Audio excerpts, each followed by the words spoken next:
Sixth question. A pharmaceutical company produces two pharmaceutical products A and B. Production of both these products requires the same process 1 and 2. ഇപ്പോൾ രണ്ട് products ആണുള്ളത് എയും ബിയും. ഈ രണ്ട് പ്രൊഡക്ട്സും ഉണ്ടാക്കാനായിട്ട് രണ്ട് പ്രോസസ്സ് ഉണ്ട്, 1ഉം 2. പ്രോസസ് 1 and 2 ഉണ്ട്. Production of B also result in a by product C at no extra cost. അപ്പോൾ ബി പ്രൊഡ്യൂസ് ചെയ്യുമ്പോൾ ഒരു എക്സ്ട്രാ പ്രൊഡക്റ്റ് സിയും കൂടെ പ്രൊഡ്യൂസ് ചെയ്യപ്പെടുന്നുണ്ട്, അതിന് എക്സ്ട്രാ കോസ്റ്റ് ഒന്നുമില്ല. The product A can be sold at a profit of rupees 3 per unit and B at a profit of rupees 8 per unit. അപ്പോൾ എയും ബിയും ഒരു യൂണിറ്റ് കൊടുക്കുമ്പോഴത്തെ പ്രോഫിറ്റ് തന്നിട്ടുണ്ട്. Some quantity of this byproduct can be sold at a unit profit of rupees 2. The remainder has to be destroyed and the destruction cost is rupees 1 per unit. അപ്പോൾ by product C കുറച്ച് നമുക്ക് 2 unit പ്രോഫിറ്റിൽ 2 rupees പ്രോഫിറ്റിൽ പറ്റും, പക്ഷേ മിച്ചമുള്ളത് distract ചെയ്ത് കളയാൻ വേണ്ടി rupees 1 ചിലവുണ്ട്. Forecast show that only up to 5 units of C can be sold. അപ്പോൾ നമ്മൾ നോക്കുമ്പോൾ 5 യൂണിറ്റ്സ് ഓഫ് സിയെ മാക്സിമം സെല് ചെയ്യാൻ പറ്റുള്ളൂ. അപ്പോൾ മിച്ചമുള്ളത് നമ്മൾ ഡിസ്ട്രോയ് ചെയ്ത് കളയണം.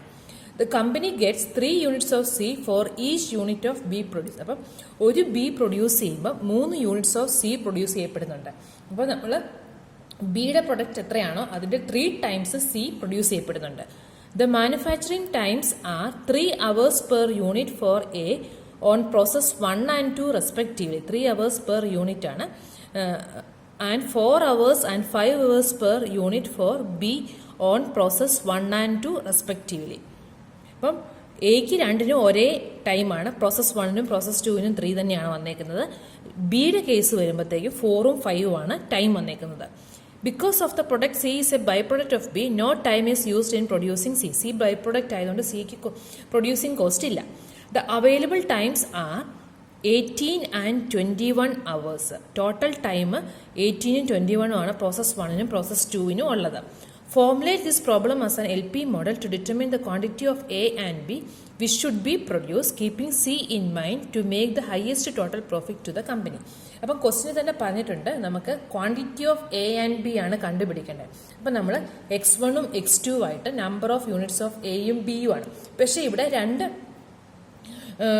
ഇതുള്ളത് കൊണ്ട് നമുക്ക് എയും ബിയുടെ x1 number of quantity of A and B എന്ന് പറയുമ്പോൾ x1ഉം x2 എടുക്കാം. അപ്പോൾ x1ഉം x2ഉം നമ്മൾ പ്രൊഡ്യൂസ് ചെയ്യുന്നതിൻ്റെ എണ്ണമായിട്ട് എടുത്തു. Number of quantity of A to B produce x1ഉം B to B produce x2 ആയിട്ട് എടുക്കുക. അപ്പം സിയും കൂടി ഉണ്ട് എന്നുള്ളത് ഓർക്കണം. അപ്പം നമ്മൾ സി ടോട്ടൽ എത്ര വരും? x2 യൂണിറ്റ്സ് ഓഫ് സി വരും. അതിൽ കുറേ എണ്ണം നമുക്ക് യൂസ് ചെയ്യാം, കുറേ എണ്ണം നമുക്ക് ഡിസ്ട്രോയ് ചെയ്യേണ്ടി വരും. അപ്പോൾ അതിനെ നമ്മൾ അത് രണ്ടും കൂടെ വേരിയബിൾസ് ആയിട്ട് എടുക്കാം. കാരണം എയും ബിയും നമ്മൾ x1ഉം x2 ആയിട്ട് എടുത്താൽ സി എന്ന് പറയുന്നതും x2 ഉണ്ട്. ഈ x2 സി എന്ന് പറയുന്നത് x2 ക്വാണ്ടിറ്റി ഉണ്ട്, അതിനെ നമ്മൾ രണ്ടാക്കണം. ഉപയോഗിക്കുന്നതും ഡിസ്ട്രോയ് ചെയ്യുന്നതുമായിട്ട് രണ്ടാക്കിയാൽ നമുക്ക് അതിൻ്റെ പ്രോഫിറ്റ് കിട്ടുള്ളൂ. അപ്പം നമുക്ക് to be produced and destroyed, C നമ്മൾ യൂസ് ചെയ്യുന്നതും ഡിസ്ട്രോയ് ചെയ്യുന്നതിനെ നമുക്ക് x3ഉം x4ഉമായിട്ട് യൂസ് ചെയ്യാൻ പറ്റും. അപ്പം നമുക്ക് ആദ്യം തന്നിരിക്കുന്നതിന് ഡേറ്റ നമുക്കൊന്ന് ടേബിളിലോട്ട് നോക്കുവാണെങ്കിൽ 3 തരം ഇതാണ്. അതിൻ്റെ ടൈം റിക്വയർഡ് നമുക്ക് പ്രോസസ് 1ഉം ഉണ്ട്, പ്രോസസ് 2ഉം ഉണ്ട്. പിന്നെ നമുക്ക് ബൈ പ്രോഡക്റ്റിൻ്റെ കേസും വരുന്നുണ്ട്, പ്രോഫിറ്റ് തന്നിട്ടുണ്ട്. അപ്പോൾ തന്നിരിക്കുന്നത് നമ്മൾ എഴുതുവാണെങ്കിൽ കൺസ്ട്രെയിൻസും റിസോഴ്സസും നമുക്ക് ആദ്യം എഴുതാം.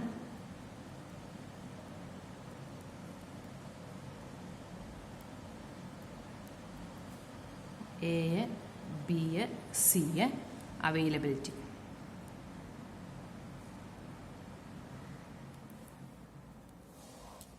ഇനി നമുക്ക് നോക്കുകയാണെങ്കിൽ ആദ്യം നമുക്ക് പ്രോസസ് 1. പ്രോസസ് 1ന് എക്ക് 3 അവർ, ബിക്ക് 4 അവർ, സിക്ക് സെയിം ഈ ബിയിൽ നിന്ന് തന്നെ പ്രൊഡ്യൂസ് ചെയ്യുന്നുണ്ട്, അത് പ്രത്യേകിച്ചൊന്നുമില്ല. പ്രോസസ് 2വിന് എക്ക് അതിനും 3 ആണ്, ബിക്ക് അത് 5 വരും, സിക്കൊന്നുമില്ല. പിന്നെ ടോട്ടൽ തന്നിട്ടുണ്ട്. അവൈലബിൾ അവേഴ്സ് എന്ന് പറയുന്നത് 18 and 21. അപ്പം ടോട്ടൽ അവൈലബിലിറ്റി ഇത് 18, ഇത് 21 വരും. അതാണ് നമുക്ക് അവൈലബിലിറ്റി. ഇനി by product ratio, B 1 produce ചെയ്യുമ്പോൾ സി 3 എണ്ണം പ്രൊഡ്യൂസ് ചെയ്യുമെന്ന് തന്നിട്ടുണ്ട്. ബൈ പ്രൊഡക്റ്റ് റേഷ്യോ അപ്പം 1ഉം 3ഉം ആണ് വരും. അപ്പം മാക്സിമം നമുക്ക് വന്നേക്കുന്നത് എന്താണ്? 5 യൂണിറ്റ്സേ നമുക്ക് സീഡ് സെല് ചെയ്യാൻ പറ്റുള്ളൂ. അപ്പം maximum 5 units. Maximum units solve ചെയ്യാവുന്നത്, maximum units that can be solve. ഇനി നമുക്ക് പ്രോഫിറ്റ് തന്നിട്ടുണ്ട്. പ്രോഫിറ്റ്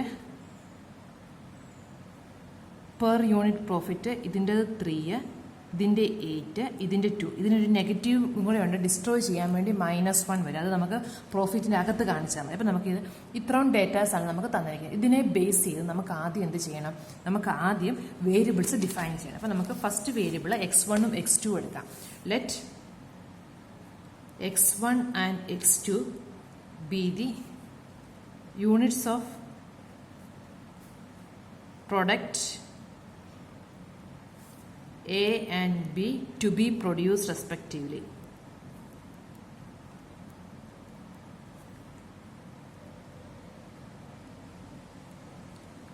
ഇനി x3 എന്ന് പറയുന്നത് number of units of C use ചെയ്യുന്നത്.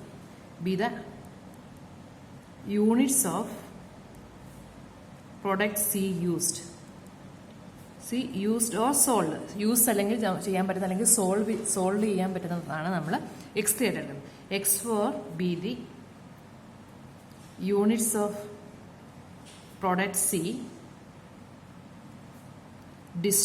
destroy ചെയ്യേണ്ടത് അതിനടുത്തു. Therefore LP മോഡൽ നമുക്ക് എങ്ങനെ എഴുതാം? LP മോഡൽ ഇത് നമ്മൾ വേരിയബിൾസ് ഡിഫൈൻ ചെയ്താൽ LP മോഡൽ എന്ന് പറയുന്നത് മാക്സിമൈസ് പ്രോഫിറ്റ് ആണ്. Maximised total profit Z is equal to maximize total profit. Z എന്ന് പറയുന്നത് എയുടെ പ്രോഫിറ്റ് 3 ആണ്. അപ്പോൾ 3x1.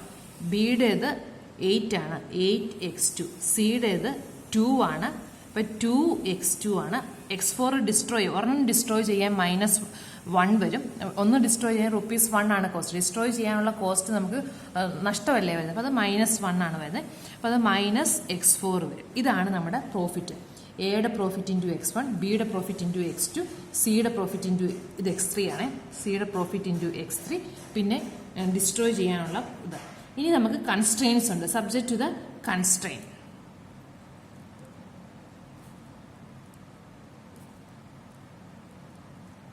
Subject to the constraints. Constraints നമ്മളപ്പോൾ നോക്കുവാണ്. കൺസ്ട്രെയിൻസ് നമ്മൾ നോക്കുമ്പോഴത്തേക്കും ആദ്യം നമുക്ക് ഒരു പ്രോസസ് 1-ന് ഒരു കൺസ്ട്രെയിൻ ഉണ്ട്, പ്രോസസ് 2-ന് ഒരു കൺസ്ട്രെയിൻ ഉണ്ട്. പ്രോസസ് 1-ന് മാക്സിമം 18 പറ്റുള്ളൂ. Process 1 subject to the constraint, manufacturing constraint ആണ്. എക്ക് 3 hours ബിക്ക് 4 hours. അപ്പം എയുടേത് 3x1, ബിയുടേത് 4x2 less than or equal to 18 ആയിരിക്കണം. പ്രോസസ് 2-നും 3x1-ഉം 5x2 അത് less than or equal to 21 ആയിരിക്കണം. ഇത് നമ്മുടെ മാനുഫാക്ചറിങ് കൺസ്ട്രെയിനാണ്. മാനുഫാക്ചർ ചെയ്യാനുള്ള ടൈമിൻ്റെ കൺസ്ട്രെയിനാണ് മാനുഫാക്ചറിങ് കൺസ്ട്രെയിൻ. ഇനിയുണ്ട് നമുക്ക് സിയുടെ കൺസ്ട്രെയിൻസും കൂടെ നമുക്ക് പറയാം. കാരണം മാക്സിമം 5 എണ്ണമല്ലേ പറ്റുള്ളൂ സോൾവ് ചെയ്യാൻ പറ്റുന്നത്. നമുക്ക് വിൽക്കാൻ പറ്റുന്ന സിയുടെ എണ്ണം എന്ന് പറയുന്നത് less than or equal to 5. x3 എന്ന് പറയുന്നതാണ് വിൽക്കുന്നത്, അത് less than or equal to 5. ഇനി നമുക്കറിയാം സിയുടെ ടോട്ടൽ എത്രയാണ്? സിയുടെ ടോട്ടൽ എന്ന് പറയുന്നത് 3x2 അല്ലേ? x2-ൻ്റെ 3 ഇരട്ടിയാണ് സിയുടെ ടോട്ടൽ വരുന്നത്. അതെന്ന് പറയുന്നത് 3x2 എന്ന് പറയുന്നത് x3 പ്ലസ് x4 ആയിരിക്കണ്ടേ? ടോട്ടൽ സിയുടെ ടോട്ടൽ അത് നിങ്ങൾക്ക് മനസ്സിലാൻ വേണ്ടി ഇങ്ങനെ എഴുതിയതാണ്. ഒരു കൺസ്ട്രെയിൻസ് നമ്മൾ പറയുമ്പം x3 എന്ന് പറയുന്നത് less than or equal to 5 ആയിരിക്കണം. അത് കാരണം മാക്സിമം 5 യൂണിറ്റ്സേ സിയുടെ നമുക്ക് വിൽക്കാൻ പറ്റുള്ളൂ. അതുകൊണ്ട് x3 less than or equal to 5 എന്നൊരു കൺസ്ട്രെയിൻ എഴുതി. ഇനി നമുക്ക് x2-ഉം x3-ഉം x4-ഉം തമ്മിലൊരു റിലേഷൻ ഉണ്ട്. കാരണം നമുക്കറിയാം ഒരു x2 പ്രൊഡ്യൂസ് അതായത് ബിയുടെ ഒരു യൂണിറ്റ് പ്രൊഡ്യൂസ് ചെയ്യുമ്പം 3 യൂണിറ്റ്സ് ഓഫ് സി പ്രൊഡ്യൂസ് ചെയ്യുന്നുണ്ട്. അപ്പോൾ x2 units of B produce ചെയ്യുമ്പോൾ 3x2 units of C produce ചെയ്യും. അപ്പോൾ ടോട്ടൽ സിയുടെ പ്രൊഡക്റ്റ് എന്ന് പറയുന്നത് 3x2 യൂണിറ്റ്സ് ഉണ്ട്. അതെന്ന് പറയുന്നത് എന്താ? നമ്മൾ ഉപയോഗിക്കുന്നതും ഡിസ്ട്രോയ് ചെയ്ത് കളയുന്നതും. അപ്പോൾ ഇത് നമുക്ക് ഇക്വേറ്റ് ചെയ്യേണ്ടത്. അപ്പോൾ 3x2 equal to x3 plus x4, അല്ലെങ്കിൽ ആ കൺസ്ട്രെയിന് നമുക്ക് -3x2 plus x3 plus x4 equal to 0 എന്നെഴുതാം. പിന്നെ നോൺ നെഗറ്റിവിറ്റി കൺസ്ട്രെയിൻ ഉണ്ട്, x1 x2 x3 x4 greater than or equal to 0. അപ്പോൾ ഇങ്ങനെ ഒരെണ്ണം നമ്മൾ ഇതുവരെ യൂസ് ചെയ്തിട്ടില്ലായിരുന്നു. അതാണ് ശ്രദ്ധിക്കേണ്ട ഒരു കാര്യം. കാരണം ആ ടോട്ടൽ സിയുടെ എമൗണ്ട് നമുക്ക് ഈക്വൽ ആയിരിക്കണം. സി പ്രൊഡ്യൂസ് ചെയ്യപ്പെടുന്നത് എത്രയാണ്? x2 യൂണിറ്റ്സ് ഓഫ് ബി ആണ് പ്രൊഡ്യൂസ് ചെയ്യുന്നതെങ്കിൽ 3x2 units of C produce ചെയ്യുന്നത്. അപ്പോൾ സിയുടെ ടോട്ടൽ 3x2 ആണ്. അത് കുറച്ച് നമ്മൾ യൂസ് ചെയ്തു, ബാക്കി ഡിസ്ട്രോയ് ചെയ്തു. യൂസ് ചെയ്യുന്നത് x3, ഡിസ്ട്രോയ് ചെയ്യുന്നത് x4. അപ്പോൾ ഇത് ഈക്വൽ ആയിരിക്കണം. ഉണ്ടാകുന്നത് മൊത്തം ഒന്നെങ്കിൽ സോൾവ് ചെയ്യണം, അല്ലെങ്കിൽ നമ്മളത് വിൽക്കണം. അപ്പം നമുക്കത് this is equal to -3x2 plus equal to x3 plus x4 എന്ന് വരും.